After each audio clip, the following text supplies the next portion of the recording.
After pushing away the perfect guy due to my insecurities, I spiraled. I thought, did I say something wrong? While feeling like I tarnished something beautiful. Now I'm drowning in regret, wishing I'd let him in instead of running away. Can I ever fix this? A 26-year-old female, escalated a legitimate concern that pushed away someone, a 26-year-old male whom I care about deeply.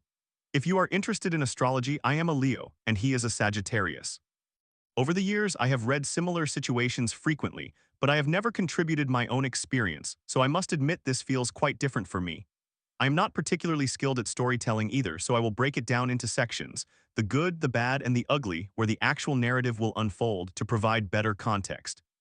The good, I felt I had something truly perfect, picture perfect, textbook perfect, internally perfect. And yes, I understand that perfect is a strong word, but if you could envision perfection in both romance and friendship, that is what it was. I cherished his gentleness, how he listened to me, how he made adjustments when something was wrong or uncomfortable for me, the way we discussed each other, and how comfortably we moved at our own pace. I appreciate a slow burn in relationships. I wish to ensure that I connect with others for the right reasons, and he made me feel secure in what I was investing in. Most importantly, it was enjoyable. I never questioned his intentions. Even now, the thought of him being with someone else does not cross my mind because I do not concern myself with such matters. I do not check his social media or pry into his daily activities. It is not that I avoid these things when they arise, but I was entirely focused on him as a person and on the experiences he wanted to share with me. I allowed myself to simply be an observer and enjoy what unfolded with the same approach from him. I realize I have kept many things to myself regarding what I chose to reveal, but he remained so engaged and supportive, curious but not intrusive, welcoming. I felt relaxed in his presence. In general, it did not feel like a high-stakes or high-pressure romantic environment, which made me feel incredibly safe. That said, we still had a lifetime of things to learn about each other, but we were working on building such a strong relationship, so I thought that I felt confident that no matter what challenges we faced, we understood each other well enough to overcome them, learn from our experiences, and prevent similar issues in the future. The bad, we are both quite stubborn. Being an only child and not particularly sociable, I feel he is accustomed to thinking primarily of himself. I do not think he always considers how a change or lifestyle shift may affect those close to him. He has friends, but the closeness among guys can be defined quite loosely. His connections are still not overly close, though not in an unhealthy way. I am a middle child among 8 siblings, and I am stubborn because I have had to create my own path for as long as I can remember in a tumultuous household. I am very quiet and reserved. I simply do not believe that everything necessitates discussion. For context, I am a confident individual. I could not possibly feel inferior even if I were walking around with dirt on my shoe. I have adopted a laissez-faire attitude towards life and my feelings, and I do not often contemplate how others perceive me or what they expect from me. I have learned to be more outgoing during my college years as I began to take control of my life and play my role in society. But beyond that, I prefer to focus on my responsibilities at home, including my business and studies. As I mentioned, I am also very confident, sometimes perhaps excessively so, and I feel that this confidence can make me rigid in my ways. It acts as a form of armor. I feel that if I yield to someone else, it chips away at my defenses. We both listen, but with certain issues that require compromise, we can both feel that we do not need to change our positions and remain very firm in our viewpoints. Additionally, we both work in the arts and we take our work seriously when it is time to focus. Currently, I am not in a period of intensive focus. I have been prioritizing experiences, but he is entering a phase where he is often absorbed in his creative process and acts somewhat withdrawn during this time, which I understand, as I can be similar when I am focused. The ugly, it deteriorated so rapidly that upon reflection I realize I should have simply remained quiet since much of this is genuinely my fault. We were distant, which feels so foolish to say aloud, as if I am taking it too seriously, and for it to have been the first time I took a distant man seriously, I was very confident in the relationship, believing we would be okay. I had no genuine reason to think otherwise. Everything had been going smoothly. I had just returned from spending Valentine's Day weekend with him until that Tuesday. Upon my return, chaos ensued. I also had my law school admission test scheduled. A snowstorm occurred, I slipped and injured myself in the snow, and then my apartment was deemed unsafe, necessitating another last-minute move. It was a lot. I was overwhelmed and stressed, struggling to communicate effectively but still attempting to do so. We had agreed to see each other once a month ideally. 1 month I would visit him and the next month he would visit me, though we were open to adjustments if we could plan accordingly. So when I finally had a moment to catch my breath, I inquired about our plans for the upcoming month, and he informed me that he would not be able to come. Knowing that our connection would not work if we did not see one another, his lack of clarity regarding a plan, whether he was skipping this month or could not afford to visit, left me feeling down, as if he did not want the relationship or me. I sought clarification, and while he assured me he remained invested, it felt otherwise to me. The absence of actions and planning only intensified my sadness. Although he made sure I understood that my feelings were valid, I felt disappointed that he seemed comfortable with letting me down without making an effort. In that moment, I began to feel insecure for the first time, immediately questioning whether I had done or said something wrong, whether he no longer wanted me, and a flood of other self-reflective questions arose that I struggled to communicate. I started to feel sad and expressive but also embarrassed. I was uncertain whether he still cared about me or wanted to hear about my feelings, but I knew we had discussed not giving up on each other so easily, and I wanted to make sure he understood how I felt. At the same time, I felt I had become so worked up trying to articulate the issue and my feelings that I tainted everything because I could not control my emotions. The more I spoke, the more he retracted, and in turn, I said even more to correct the situation, making everything significantly worse. I felt as though I allowed my fear to sabotage my own happiness because I should not have needed to control the outcome. I trusted him and should have simply provided him with the space and time he needed. Ultimately, I ended up pushing him away entirely out of embarrassment because I had never behaved in that manner before. I was unsure how to criticize myself after that and would not know how to rectify the situation from that point on.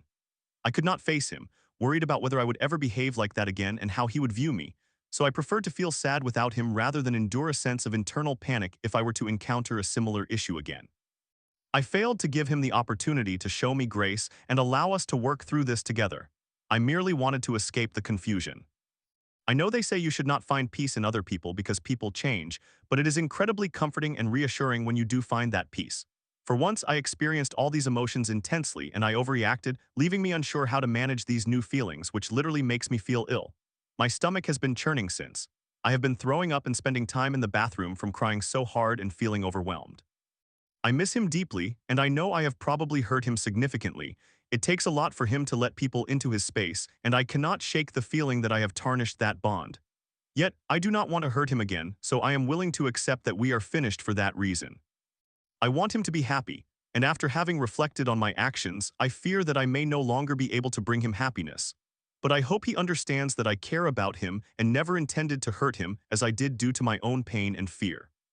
I feel exposed and ashamed, and my body feels so out of balance that I do not know how to regain my composure. What is driving me crazy in hindsight is that it was only a few months. My last relationship lasted 3 years, and I do not even remember why we broke up. It seems that everyone else has been insignificant in comparison to this. Never in my life have I felt so deeply about someone who has been in my life for such a short time. For the past month, I have been struggling with thoughts like, why do you even care this much? It was not a long relationship. And it is okay to care. Feelings are not diminished by the duration of a connection but rather by its depth. I feel like I am losing my mind. What is happening? You would think that at my age, I would have a better understanding of what different emotions signify. But this serves as a perfect reminder that everyone is learning and evolving at their own pace when it comes to relationships, be they platonic, familial, romantic, or otherwise. Because from where I stand, I no longer feel equipped or prepared. This is more of a vent session, but I am eager to hear from those who are not emotionally invested in my situation. I feel as though my friends and family are merely offering me comforting advice to restore my confidence, which may not be wholly objective. My friends are already urging me to start dating again immediately and move on. That is something I would suggest to someone else in a similar situation, but right now, it feels more challenging than it should be. I want to understand the truth. When do you know when it is worth it? Are my feelings excessive? How do you regain emotional balance after an experience like this? Did I care more than I should have? How do you regroup? Was distance a good idea in this circumstance? How can I improve my communication? Does it ever start to feel like you are making the right choices when emotions are involved? I feel emotionally disoriented right now, and if there was ever a moment when I was unreasonable for believing this connection was worth pursuing, I would have wanted to know. I just feel foolish, hurt, regretful, insecure, sad, and so much more at this moment. Part of me wonders how he feels and how we can both rectify the situation. Another part of me hopes we never speak again. Story 2. My boyfriend's deep chats with a girl he crushed on had me spiraling. I'm just tired, he claimed, yet he texted her exciting plans while I sat in the dark. Now I'm left questioning his loyalty and the foundation of our relationship. Can I trust him again? 4 months after I met my boyfriend 2 years ago, one day he excitedly informed me that a girl he is friends with through gaming was inquiring about whether he is single. He mentioned that he had a significant crush on her, but the only reason he did not pursue anything was that he did not believe she would be interested in him. Later, when I confronted him about how he could discuss such matters with me as his girlfriend, he downplayed it by stating that he was merely exaggerating and trying to elicit a reaction from me, which I do not believe is the complete truth. Then a month or two later, I noticed someone with whom he was texting who turned out to be that girl at first. He even attempted to cover it up. I was unaware that they had been in contact the entire time, and their last interaction involved him asking to meet her somewhere to exchange Nintendo Switch games. I insisted on seeing their previous texts. During his quick scrolls, I discovered walls of text between them. He claimed it was because she was the only friend who seemed concerned about his schoolwork. I also learned that about 2 months into our relationship, he attended her birthday party without my knowledge, and that day he texted her happy birthday.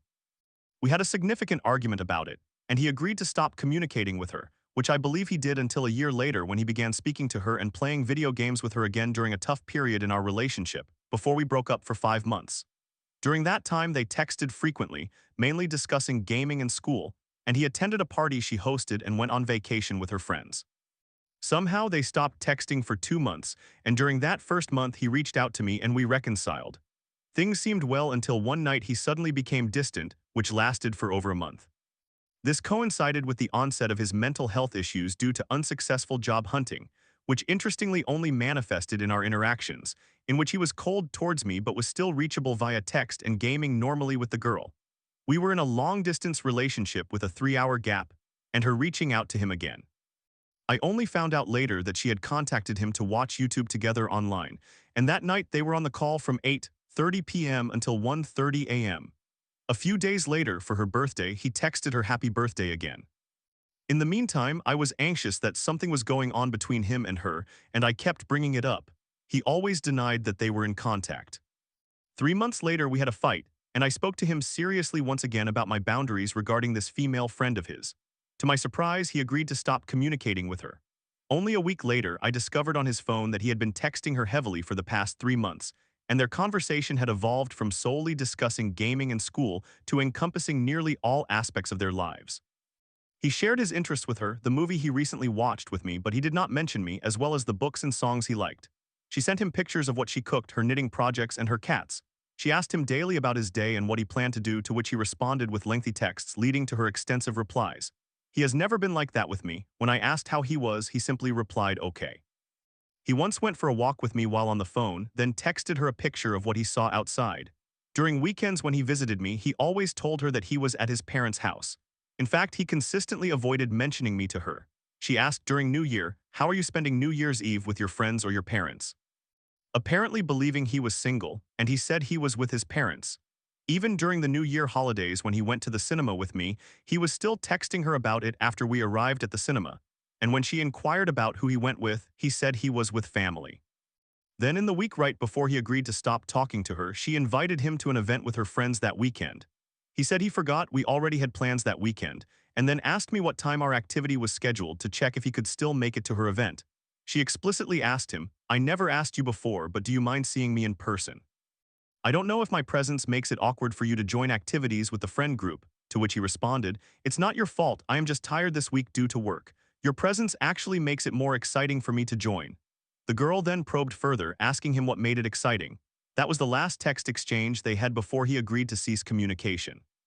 Suddenly, I was uncertain whether he had agreed to stop talking to her because of me or because the nature of their conversation had reached a turning point.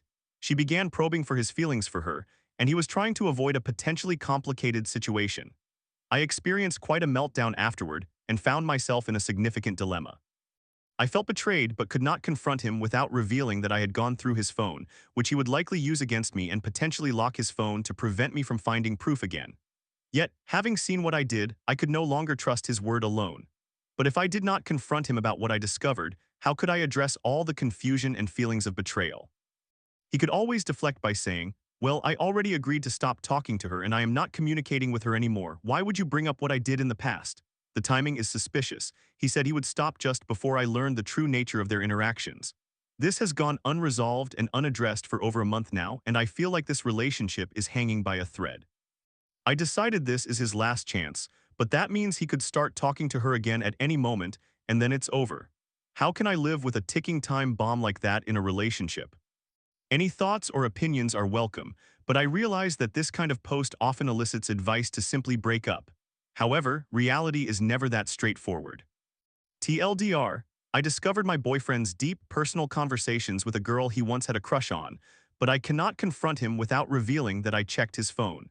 He agreed to stop communicating with her right before I found out, leaving me feeling betrayed yet unable to address the issue.